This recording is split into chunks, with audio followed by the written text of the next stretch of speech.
The school heartthrob came up to me and threw down a love letter. "Fiona, I like you." There were jeers from around us, but I secretly sneered. In my past life, I agreed to him only to become a shield for the female lead. Bullied by the male lead's pursuers, humiliated by the male lead's parents, and ultimately failing my college entrance exams. Given another chance, I immediately threw the love letter to the female lead and loudly rejected him. "Sorry, your grades are too poor. I prefer someone who excels in academics, like." I pointed to the silent academic star next to me, who would become a billionaire in the future. "Like him." Ding! This novel reminds you to click the subscribe button in the bottom right corner to read the complete novel. "Fiona, what's wrong?" Rita's voice rang in my ear. I realized I had truly returned to 10 years ago. I looked up at the date on the blackboard. It was today that Fred Luther, the school heartthrob, would confess to me. He would soon come to me with a pink love letter and confess his feelings in front of all our classmates. If I agreed to him, I would be bullied by the girls who pursued him for the next 2 years. And I would end up in a deep depression, never recovering. It wasn't until the moment I died in my past life that I realized I was in a novel world. The school heartthrob who confessed to me, Fred Luther, was the male lead. He was proud, cold, and arrogant, looking down on everyone, but there was one person he cherished and protected immensely. That person was Rita. Rita was my desk mate, innocent, cute, and sweet-looking. To protect her, Fred Luther confessed to Rita's best friend, me. I instantly became the target of everyone's hostility and became Rita's shield. I lowered my head, a trace of hatred flashing in my eyes. I was just an ordinary person wanting a normal life. Why was I dragged into this love game as cannon fodder? Fred Luther is coming. It looks like he has a love letter. Is he going to confess? With the jeering voices rising, the corridor and classroom quickly filled with people. Fred walked through the crowd towards me. "Oh no." My deskmate Rita suddenly blushed, lowering her head and muttering. But soon, Rita looked at me with a charming smile. "Fiona, he must be coming for you." Yes, I was a blockhead when it came to feelings. In my past life, I never thought about dating. But when Rita and Fred ate together, they would bring me along, and when they went for walks, they would take me with them. People often teased that Fred and Rita were dating. Whenever that happened, Rita would push me out, shyly pointing at me. "No way. Fred must like Fiona." People would mock. "How is that possible? Fiona isn't as pretty as you, nor does she do as well in school. Fred would have to be blind to like her." I was certainly hurt, but my carefree nature meant I never took those words to heart. But Rita kept whispering in my ear, saying Fred must like me. And Fred would always secretly ask her about me. Over time, the fool me actually started to believe that Fred had feelings for me. So much so that when he gave me a love letter, I didn't even notice that the handwriting wasn't his. I foolishly thought he had really written me a love letter. I coldly watched Rita's shy expression beside me. It was obvious. Although she said Fred was coming for me, she also thought he was going to confess to her. However, in the next second, Fred threw the love letter in front of me. "Fiona, I like you. Go out with me." His feigned affectionate gaze made me nauseous. He was looking at me, but kept sneaking glances at Rita, as if worried his beloved would be hurt. Rita kept her head down, but I could feel her gaze. She must be staring at me, gritting her teeth and cursing me silently. The jeers around us abruptly stopped, and I heard someone whispering. "Oh my God, when did Fiona hook up with Fred? Fiona stole Rita's crush, and they call themselves best friends. How shameless." Yeah, right, some best friend. Looking back at my past self, I was such a naive fool. I was completely unaware of how they manipulated me. While I was being used as a scapegoat, the two of them started dating secretly. It wasn't until after the college entrance exams, when they both got into the same university, that everyone realized I was just a pawn, and they were truly in love. And Rita watched coldly as I was bullied for 2 years, never once defending me. "Fiona, did you hear me?" Seeing that I wasn't responding, Fred Luther was getting impatient. In his eyes, it was probably an honor for me to be Rita's scapegoat. He thought that when he confessed to me, I should have gratefully accepted. and then run around the track 3 times shouting, I accept. I smiled slightly, stood up, and threw the love letter to Rita, then forcefully lifted her chin. The expression on Rita's face hadn't even changed yet. That vicious and sinister look made everyone freeze for a moment. In the blink of an eye, Rita adjusted her expression, looking at me innocently, making everyone think they had just imagined it. What's wrong, Fiona? I looked at Fred, who frowned as if he wanted to say something. I suddenly shouted, all right, stop joking with me. I'm so tired of being the third wheel every day. And now, at such an important moment, you're still joking with me. I'm really angry. I've told you before, you need to deliver your feelings yourself, you can't always rely on me to pass your love letters. I can't believe a grown man like you is so petty, even needing my help to confess. Do you even care about Rita? My voice was loud and cheerful, and everyone immediately looked enlightened. So he was asking Fiona to help pass love letters. I knew it, there's no way Fred would be interested in Fiona, it makes sense if it's Rita. Exactly.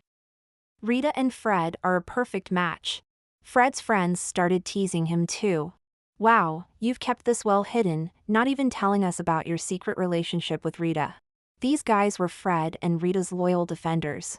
And in my past life, they also believed I was the one obstructing the main couple, joining the girls in bullying me. Realizing that things were getting out of his control, Fred visibly panicked. Fred's eyes darkened. Just as he was about to say something, I stood up, pulling Rita with me. Rita, loudly tell everyone what you think, don't be shy. Rita, under everyone's gaze, was flustered and even a bit bashful. She lowered her head. I don't know. What do you mean you don't know? Don't you always tell me how great Fred's body is? If you could, you'd love to have his children. You might have forgotten, but I haven't. Now the opportunity is right in front of you. If you don't want Fred, plenty of other girls do. These words seemed to remind Rita.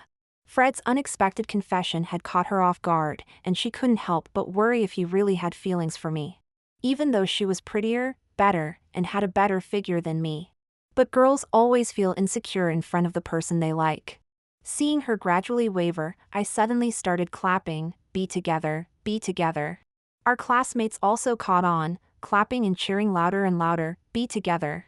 In my previous life, I also agreed to Fred in such a situation, overwhelmed by a moment of rashness. Since then, no matter how many times I mentioned breaking up, Fred coldly rejected me. He stood on the moral high ground, and as long as he, the superior, didn't say break up, I could never escape his shadow. This time, Rita stood in my place. She almost instantly shouted out what was on her mind, I do. Fred couldn't hold it in anymore. Although he was very happy that his crush also liked him, his plan had completely failed. He hesitated for a moment, took Rita's hand, but couldn't help casting a glance at me. In the end, he couldn't help but ask me, Fiona, don't you like me? He regretted it as soon as he spoke. Because Rita's face changed instantly, and the surrounding classmates also gave strange looks. What was going on? Fred had just confessed to Rita, and she accepted his confession. Yet he turned around and asked Rita's best friend if she liked him? This was too reckless. Fred's face was a bit awkward, and he immediately wanted to make up for it. But I didn't give him the chance, and immediately answered loudly. No, I really don't like you. Because your grades are too poor. If you're going to act the whole way. I absolutely didn't want to give them any chance to pick on me. I like those who are good at studying, like. I pointed to the academic genius in the corner wearing black-framed glasses. Like him. The crowd around us stirred again. The academic genius looked up, and his gaze at me was inexplicably complicated. His look made me a bit guilty, so I immediately changed the subject. All right, I'm not the main character today. Rita, Fred, you two must be careful when dating. Don't let the teachers find out, or it'll be terrible. In my previous life, when my relationship with Fred reached his mother's ears, his mother found me, slapped me, ordered me to break up with her son, and called me a seductress. At the time, I thought Fred hadn't kept it a secret. Looking back now, Fred never intended to keep it a secret. Since he wanted me to be Rita's shield, naturally, the more people who knew, the better. As for how much grievance I suffered in front of his mother, he didn't care at all. What a devoted male lead, going to great lengths to protect his beloved. But it was me, a minor character, who was tormented. Someone shouted the teacher is coming, and everyone suddenly dispersed. Fred immediately let go of Rita's hand, his smile a bit stiff as he returned to his seat. Rita also sat down with a sweet expression. After the sweetness, she began to probe me. Fiona, do you really not like Fred? Do you like Aston Wilson? Is there a problem? I glanced at her. I think Aston is much better looking than Fred. Rita looked back at Aston, whose hair was almost covering his eyes, and awkwardly smiled. Is that so? I remained expressionless. The glasses do hide some of his looks. But I had seen him in his prime. In my previous life, a month after Fred confessed to me, Aston transferred schools. The next time I saw him was one day after graduation. He appeared on the big screen as a young entrepreneur. He wore gold-rimmed glasses, his hair slightly curled, looking every bit the refined scoundrel. At that time, I was curled up in a dark rental room, watching him climb the billionaire list on the screen. After inquiring, I learned that he started his own clothing company after graduation. While Fred was still deeply entangled with Rita. It was clear that Aston was 100 times better than Fred.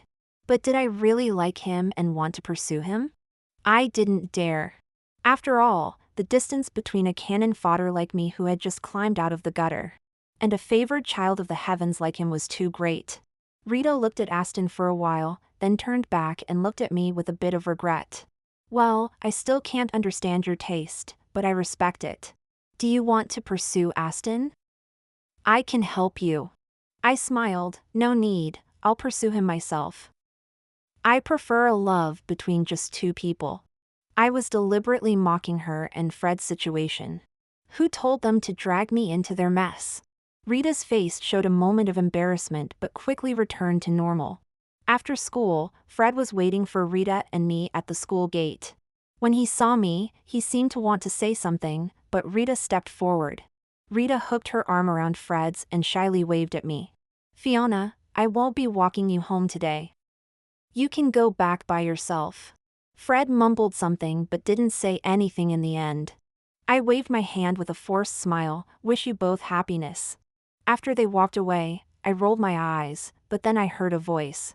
Want to go home together? I was stunned. When I turned my head, it was Aston Wilson. I remembered using him as an excuse today and felt a bit guilty. Just as I was about to refuse, Aston asked again, how long do you plan to avoid me? Actually, Aston and I were not just ordinary classmates. In fact, we were once the closest of friends. Aston and I used to be neighbors, living in the same villa community. Our parents were business partners. When we were kids, we often went to and from school together and played house. He would be the dad, and I would be the mom, playing with teddy bears all day long. He was quiet, so I would drag him around. He wasn't popular with other kids, so I helped him make friends. Later, my family's business failed, my father passed away, and my mother remarried. I moved out of the villa community and lived alone, gradually losing contact with him. Until last year in high school, when we were placed in the same class, we met again. And I pretended not to know him. I thought he had forgotten about me too. But he clearly hadn't. I gave an awkward smile. How am I avoiding you? It's just that I see you are usually busy with your studies, so I don't dare to disturb you. Aston's expression remained unchanged. I only study at school. After school, I have plenty of time, you can disturb me anytime. Besides, didn't you say you like someone good at studying? I can help you with your studies.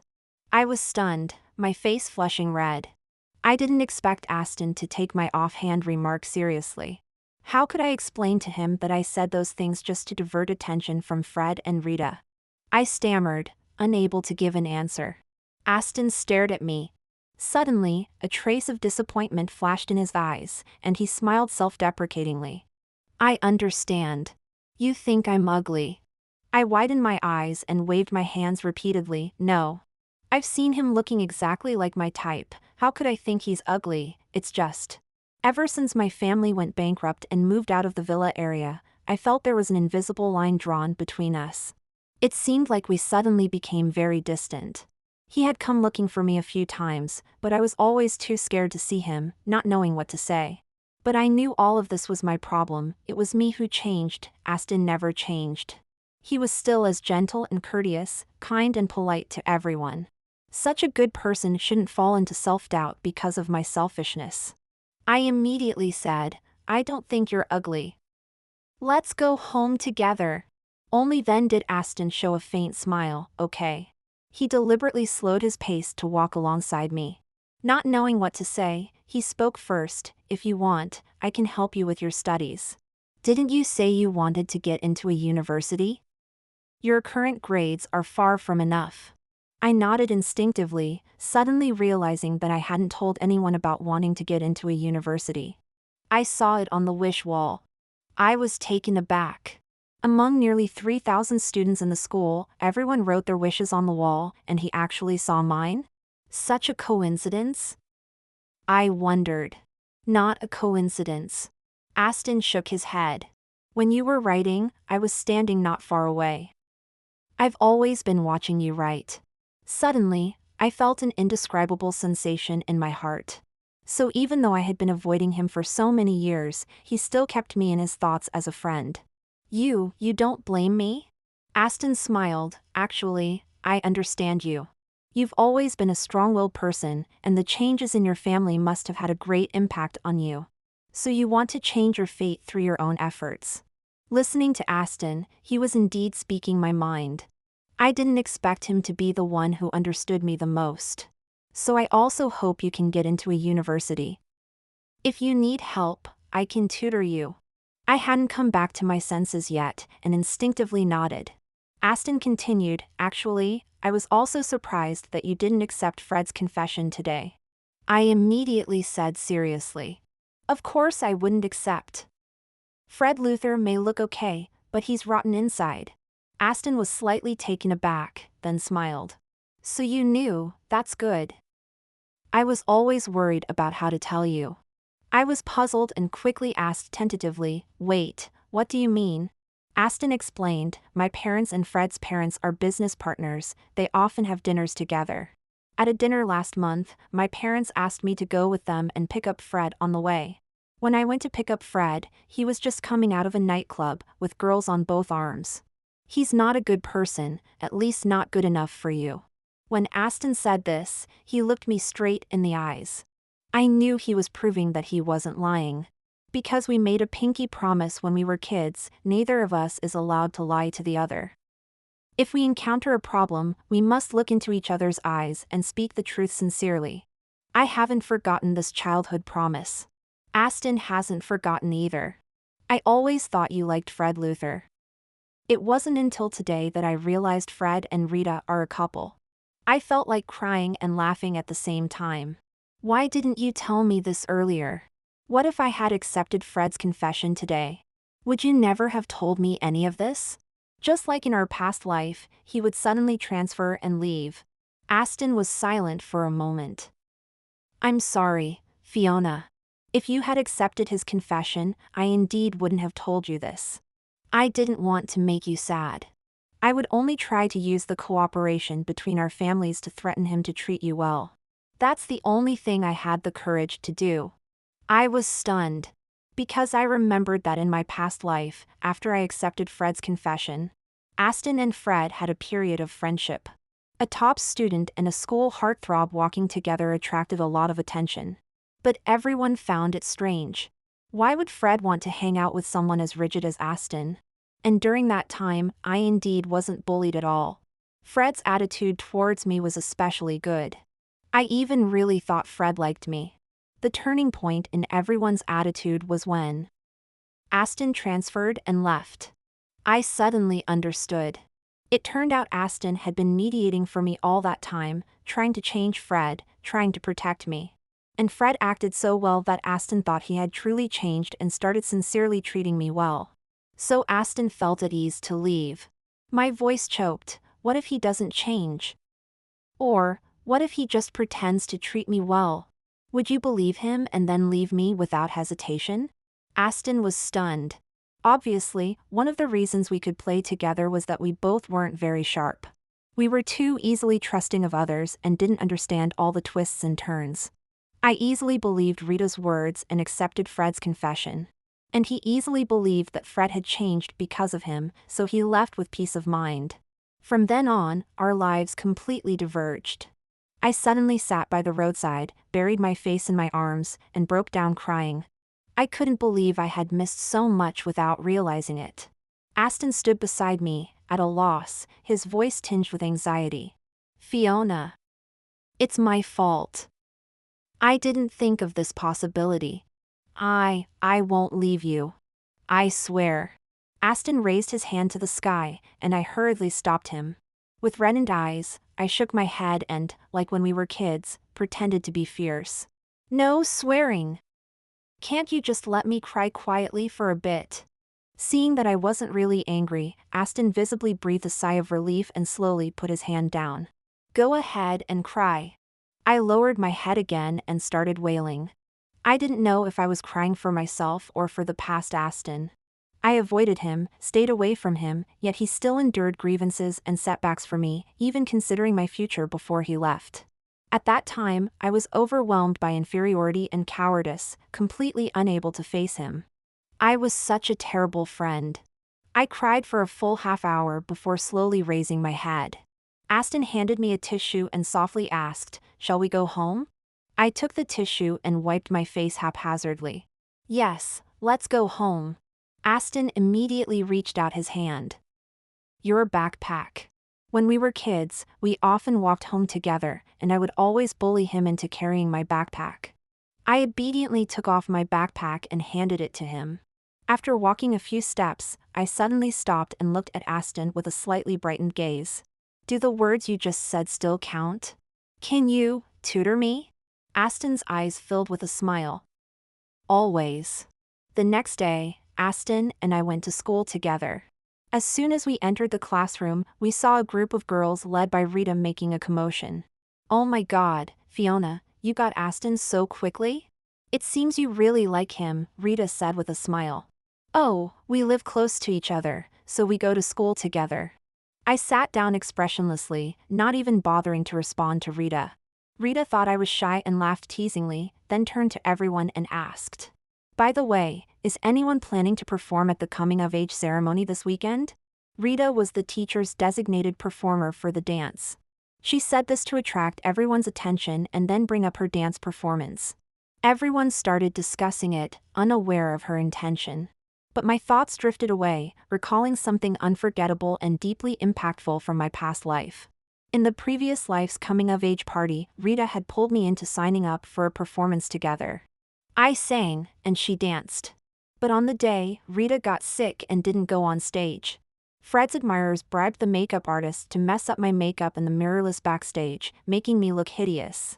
When I wanted to check a mirror, they pushed me onto the stage, saying there wasn't enough time. The moment I stepped on stage, the camera zoomed in on me, projecting my ugly face on the big screen. The entire hall burst into laughter. That day, I lost all my dignity. Fred's mom found me backstage and gave me a scathing lecture, saying I disgraced the Luther family while posing as Fred's girlfriend. Fiona, why don't we perform together? Rita turned to me, saying the same thing as in my past life. Seeing me silent, Rita tugged at my arm, acting cute. Fiona, you sing so well. This is a great opportunity to show off. She took the registration form from the class monitor, ready to write my name. No, I don't want to participate, I refused immediately. I did sing well, and in my past life, I did hope to gain everyone's favor through singing. But that day, I didn't even finish a single lyric before rushing off the stage, crying and ruining my makeup backstage. Given another chance, I wouldn't want to sing for these people. Rita tried to persuade me again, but I firmly said, I don't want to participate. Don't write my name. My classmates were stunned to see me so adamantly refuse Rita. Rita's face fell, showing a hurt expression. But she quickly forced a smile. It's okay, I'll perform alone then. The surrounding classmates quickly comforted her. I watched coldly, saying nothing. Her pitiful act was something I had seen countless times and had grown tired of. Aston seemed to notice my mood was off. After class, he stopped me in the hallway and asked what was wrong. I suddenly thought of something. Aston, do you have a dance partner for the coming-of-age ceremony this weekend? In my past life, Aston didn't attend the coming-of-age ceremony. Thinking back, it was probably because he was so solitary and quiet that no one invited him. Aston stared at me in a daze. The next second, I reached out my hand to him. Can I invite you to the dance? Aston immediately tensed up, his hand at his side clenching tightly. I sighed. If you don't want to, just forget it. Of course, I want to, Aston quickly said. He lowered his head somewhat sheepishly. It just so happens that I can give you a dress. I raised an eyebrow. What kind of dress? It's a dress I designed myself. You can design dresses? I was a bit surprised. Aston smiled. I designed it a long time ago. I always thought it would suit you. I reached out my hand. Let me see the design. Aston shook his head. I'll deliver the dress to your doorstep the day before the weekend party. So mysterious. I muttered softly, but couldn't help feeling a sense of anticipation in my heart. We returned to the classroom, and Rita had a teasing look on her face again. I couldn't be bothered to respond to her. At this moment, Fred walked over, looking at Rita with gentle eyes. Rita, would you like to go to the party with me? Rita's face instantly turned red. She nodded shyly. I would. Fred smiled and was about to leave, but paused when his gaze fell on me. Fiona, do you have a dance partner? As soon as he said this, the surroundings suddenly became quiet. Fred looked at Rita, explaining with a slightly nervous tone. I was worried no one would invite Fiona. I didn't want to leave you waiting for me alone. Rita's tense expression gradually relaxed. Oh, I see. I smiled faintly. Don't worry, I have a dance partner. I pointed to Aston in the corner. I've already invited Aston. Fred glanced at Aston, his expression a bit complicated, as if he wanted to say something but ultimately turned back to his seat. In the blink of an eye, it was the night before the party. There was a knock on the door. When I opened the door, there was only a gift box outside. I carried the box to the balcony and saw Aston waving at me from downstairs. I'm heading back now. Aston was always considerate. He knew it was dark and I was home alone, so he didn't come in. He just waved from a distance. I waved back with a smile. Go on, then. I opened the gift box and saw a dark green spaghetti strap evening dress, and my eyes widened in surprise. In my previous life, I had seen this dress. I had seen this elegant, vintage dark green evening dress on the covers of several fashion magazines. Partly because it was indeed stunning, and partly because of its story. It was said that the dress was designed by a designer to give to his best friend. He hoped that one day, his friend would see this dress. My heartbeat grew louder, almost deafening, pounding in my ears. The person who designed this dress was Aston, and he wanted to give it to me. And his best friend was me. When I was curled up in a dark rental room, wallowing in self-pity, I didn't know that someone in the world had always been thinking of me. Tears fell uncontrollably. I quickly wiped them away, afraid they might drip onto the dress. My phone buzzed with a message. It was from Aston. Do you like it? I replied immediately, I love it, very much. Thank you, my best friend. The dialogue box on the other side repeatedly showed typing. Finally, he sent a smiley face. That's what I wanted to say. I hugged my phone, crying and laughing like a fool. Thankfully, this time, I didn't miss it. Knock, knock. There was another knock on the door. I thought Aston had returned and rushed to open it. But outside stood a man in a suit, holding a gift box. The man adjusted his sunglasses. I was sent by Mr. Luther to deliver this outfit. Fred Luther? 3 question marks popped up in my head. You must be mistaken. My name is Fiona. You should be delivering this to Rita. The man remained expressionless. No, it's for Fiona. Miss Rita has someone else delivering her outfit. I fell silent. What is Fred planning now? I was about to close the door, but the man stopped me. Mr. Luther said that you come from a poor family and can't afford an evening dress. This dress is worth $3,000, Miss Fiona. It's probably the most expensive dress you'll ever wear in your life. I squinted. Did Fred tell you to say that too? The man shook his head. Even if Mr. Luther didn't say it, I understand, and this is his favorite color, blue. He was almost hinting that if I wore this dress, I might have a chance to win his master's favor. I sneered. If your master likes it so much, why don't you take it back and let him wear it himself? Or... I looked him up and down. You wear it, go to his room at midnight, you might have a chance too. Without waiting for him to speak, I closed the door and shouted through it. If you don't leave, I'll call the police. 3, 2. I heard hurried footsteps leaving outside the door. When I opened the door again, the gift box was left outside. I rolled my eyes and immediately called a local courier service to pick it up. The delivery guy asked me where to send it. I was going to say Fred's house, but then I had a sudden idea. I changed the address to Rita's house. I smiled as I handed over the gift box, cash on delivery. The next evening, Aston sent a text, I'm waiting for you downstairs. I quickly threw on a blazer and rushed downstairs. Aston was leaning against his bicycle, standing under a sycamore tree. The evening light cast a glow on the road, and his appearance overlapped with the image on the big screen from my past life. He had taken off his thick glasses, and his hair was styled in soft waves. He didn't need any fancy clothes to look good. He was just wearing clean, casual clothes, but his every move exuded an air of nobility. The moment our eyes met, I was a bit stunned, and so was he. Do I look good? I walked up to him. Aston nodded, staring into my eyes, and said gently, You are the most beautiful girl I've ever seen. I blushed a bit. It's the dress that makes me look good. This dress is really beautiful. If you could start a clothing company in the future, this dress would definitely attract many people. Aston shook his head. I don't want to sell this dress to anyone. I always intended to give it to you. Only you can bring out its beauty. My heart warmed. Got it. I sat on the back seat of the bicycle, and he took me to the venue reserved for the school party.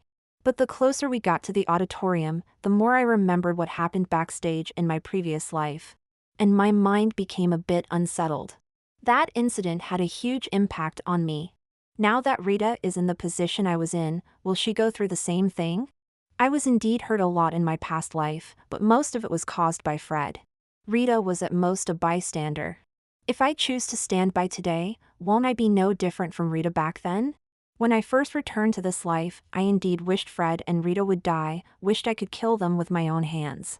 But after those few days, I became more and more calm. Maybe it's because I realized that there are people in this world worth cherishing. I shouldn't punish others with my future, and I don't want Aston to get dragged into this revenge because of me. What I've always wanted is just a normal life. I asked softly, Aston, if you were bullied before, and the person you dislike encounters the same situation, would you warn her? Aston turned to look at me. I won't. I remained silent. Aston continued, but I hope you do. I was stunned. Why?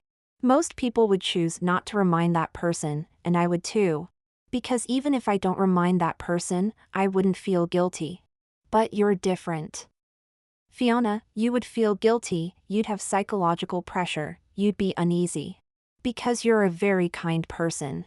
I clenched my fists. Kind and stupid, right? No. Aston's voice was unusually firm. You're not stupid, you're just being yourself. As long as your kindness doesn't hurt others, no one has the right to judge you. I hope you can always put yourself first. If not reminding someone makes you feel guilty, then there's no need to force yourself to be the bad guy. My eyes felt a bit warm. What if I make a mistake? Aston said, You won't make a mistake. Even if you do, I'll be your support, I'll bear it with you. We're best friends, aren't we? Yes. I made a quiet decision. We stood in front of the auditorium, linked arms, and stepped into the brightly lit hall, instantly drawing everyone's attention. Who is that? Is that Fiona? Is the dress she's wearing haute couture? It looks so expensive. It must be. But who's the guy next to her? People gathered around to talk to us until Aston spoke up. And everyone realized he was the old-fashioned, studious Aston from our class. The way people looked at me immediately became complicated. Someone even quietly pulled me aside, asking if I had always known Aston was so handsome. I smiled, yes. Actually, Aston was quite cute as a child, fair and tender, very well-behaved and adorable. Otherwise, I wouldn't have put up with his slow nature and insisted on dragging him to play with me. I gave Aston a look, signaling him to help deal with our classmates. I'm going backstage to check things out. I had decided to remind Rita. Just like Aston said, since I couldn't control my guilt, I shouldn't force myself to be this passive villain. As soon as I lifted the curtain backstage, I heard Rita's voice. Long time no see, great makeup artist. I paused. I saw Rita chatting and laughing with the makeup artist who had given me an ugly makeover in my past life. Rita covered her mouth and giggled.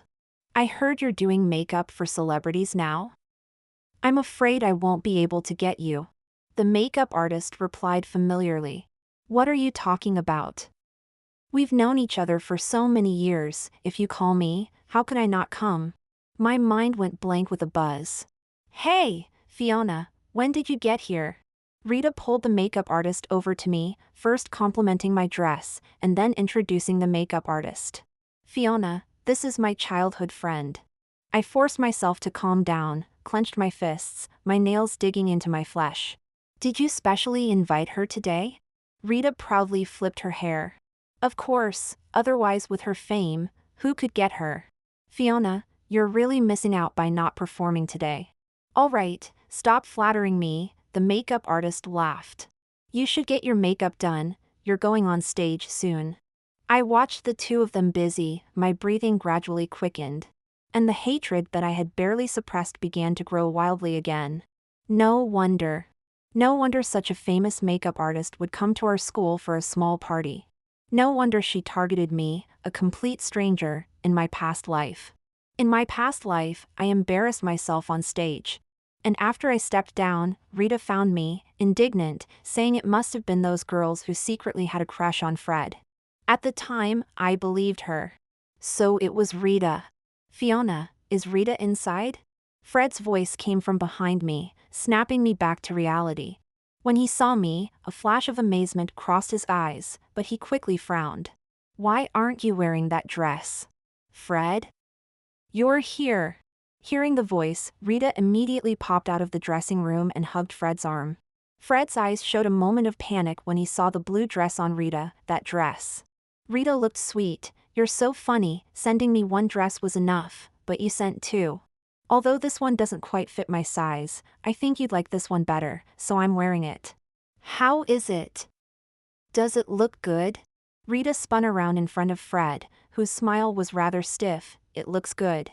Rita kissed Fred on the cheek. I'm going to perform now, cheer for me. Rita walked towards the stage. I stood behind Fred and suddenly spoke. Did you tell Rita? Fred was startled, quickly looking at Rita's back and only relaxing when he saw she was far away. Tell her what? Tell her you secretly sent me a dress. I smiled at him.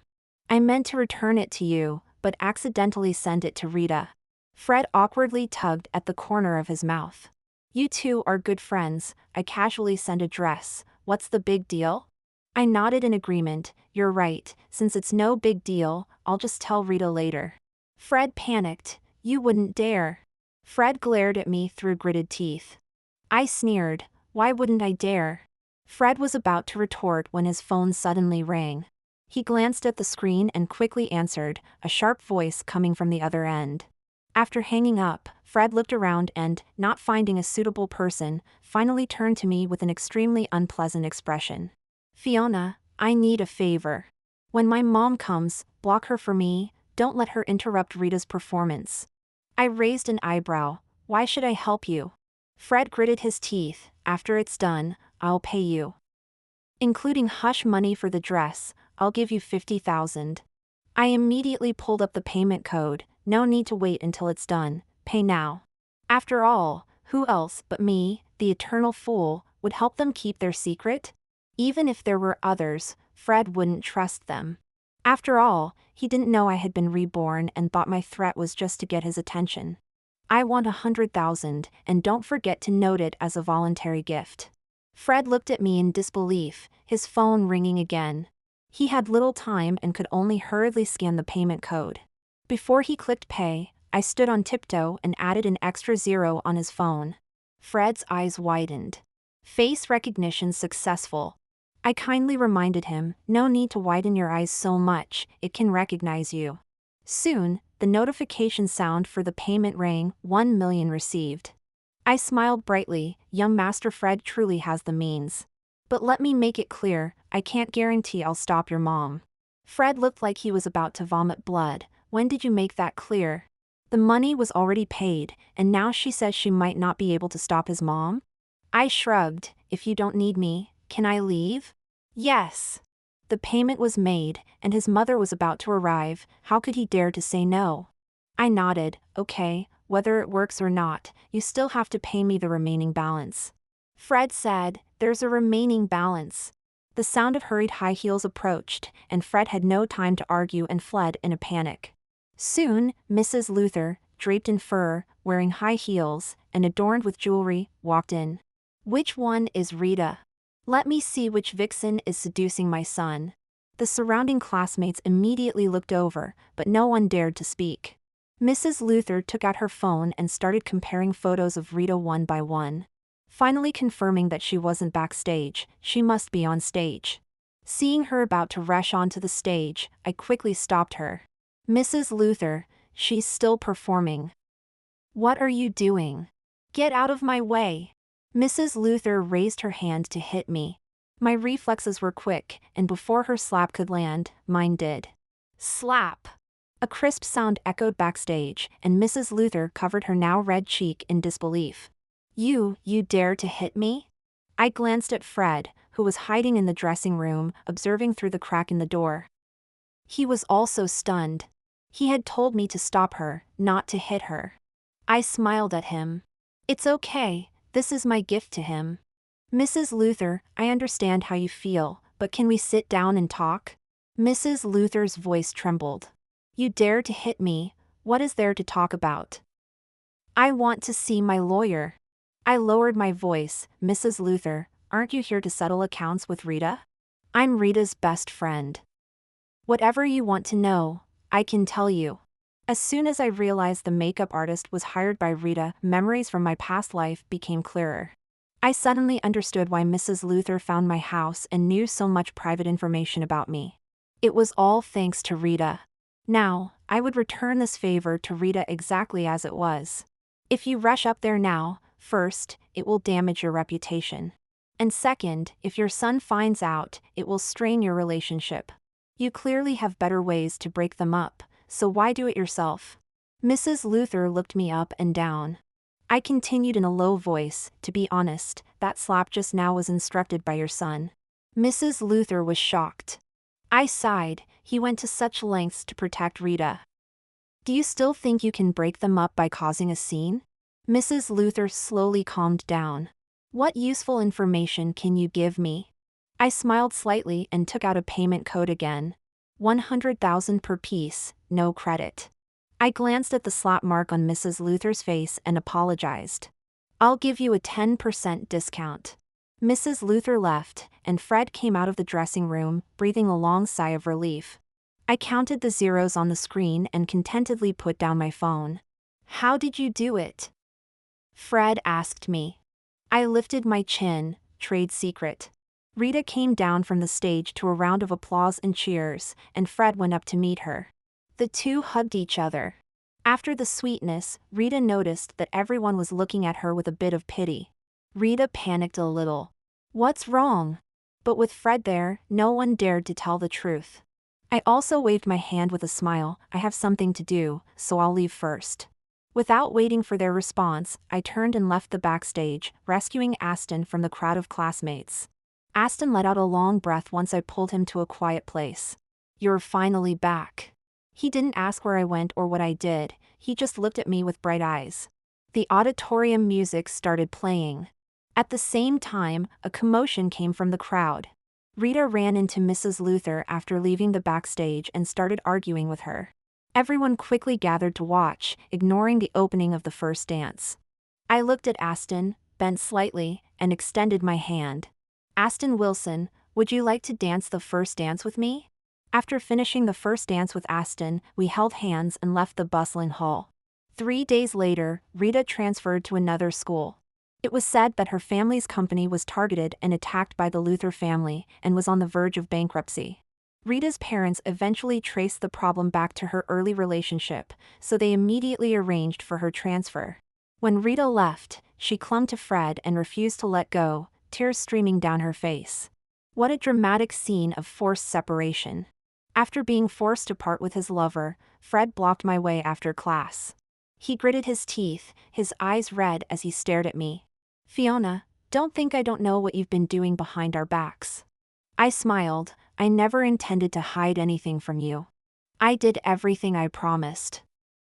I didn't tell Rita that you secretly gave me a dress. And I helped you stop your mom from ruining Rita's performance. Fred shouted, but you also took money from my mom. I blinked, genuinely surprised. I never said I only took your money. Fred was stunned for a while, then pointed at my nose. You wait. Feeling quite good, I turned back to the classroom only to see Aston standing at the door. Are you okay? He asked, glancing warily at Fred's retreating figure. I'm fine, I reassured him. I was fine, but the next day, something happened to Aston. I received a call from his parents, saying that he was in the hospital. When I arrived at the hospital, I found out that Aston had fought with Fred right at the gate of my neighborhood. Aston only had some minor injuries on his face, but Fred ended up in the emergency room. No matter how much his parents asked, Aston refused to explain the reason. It wasn't until I arrived that Aston showed a hint of vulnerability and grievance. Aston looked at me. I'm sorry, I wanted to let you handle it yourself, but I couldn't hold back. I shook my head. How could I blame him? Seeing Aston finally willing to talk, his parents breathed a sigh of relief. I looked at his parents and apologized. It's my fault for causing trouble for you. His mother smiled gently. Silly child, we know you two are very close, and protecting a friend is the right thing to do. Aston did the right thing today. You don't need to worry about the Luther family, we will handle it. She patted my head, and I felt like I was back in my childhood, being treated with the same gentleness. My eyes grew a bit warm. All these years, I hadn't visited them, yet they hadn't treated me any differently and were as kind as ever. On the drive home, I composed myself and said seriously, Mr. and Mrs. Wilson, this whole thing is because of me. I will take responsibility. I had been waiting for an opportunity, but I didn't expect it to come so suddenly. They exchanged a glance, then looked at me and explained softly. Fiona, even if it weren't because of you, we were planning to sever ties with the Luther family. I was stunned. Mrs. Wilson continued, I wasn't sure whether to tell you before. When your family went bankrupt, and we suffered heavy losses too, it was all due to the Luther family's machinations. All these years, we have been trying to find evidence against them, but we never had the chance. Until this year, when we cooperated with the Luther family, we discovered some clues. So don't blame yourself.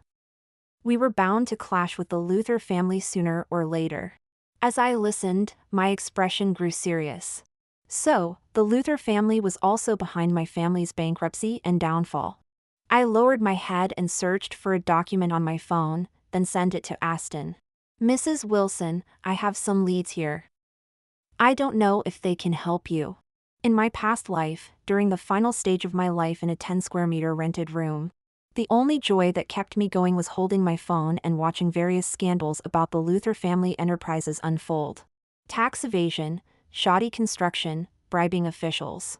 I noted every scandal in my notebook, and whenever I felt I couldn't go on, I would take it out and tell myself, hang in there a bit longer, at least until you see them completely fall, and then you can fall too.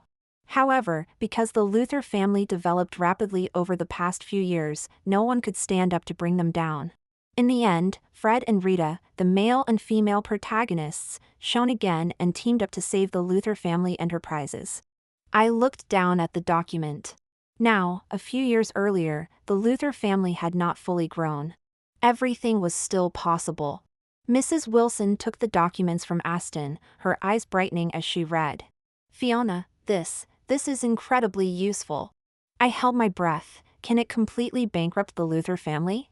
She nodded heavily. I promise you, it definitely can. My clenched fist suddenly relaxed. That's good. The harm they once caused me and my family could finally be repaid. The next day, Fred didn't go to school. It was said that he had been in the hospital. Half a month later, Fred's seat was completely gone. It was said that many things had happened to his family, and classmates were all trying to find out what had happened. Only Aston and I knew that his family had just gone bankrupt and were extremely busy dealing with the fallout. I saw Fred again one day after the college entrance exams. He was crouching in front of my apartment complex, no longer looking like the school heartthrob he once was. Aston frowned upon seeing him, and I gestured for him to stay calm. Fred approached, ignoring Aston, and asked me for the transfer from that day. I found the transfer record and pointed to the words voluntary gift with a slight smile. Sorry, no refunds. Fred's eyes were red. You want to destroy me because you can't have me, is that it? Aston and I exchanged puzzled looks. What was he talking about? I felt awkwardly amused. Before I could say anything, Fred wore a look of complete despair. Now that I'm like this, are you happy? Seeing me beg in front of you, does it make you proud? I gradually restrained my smile. Fred Luther, I never take pleasure in trampling on others' dignity. All I ever wanted was a normal life. But some people didn't see me as human. They saw me as a tool, a shield. They toyed with my feelings, trampled on my self-respect, and watched me cry and beg for help without lifting a finger. Fred looked at me in shock. He clearly hadn't expected that I had seen through his intentions from the start. I stared at him, expressionless, but I'm different from those people.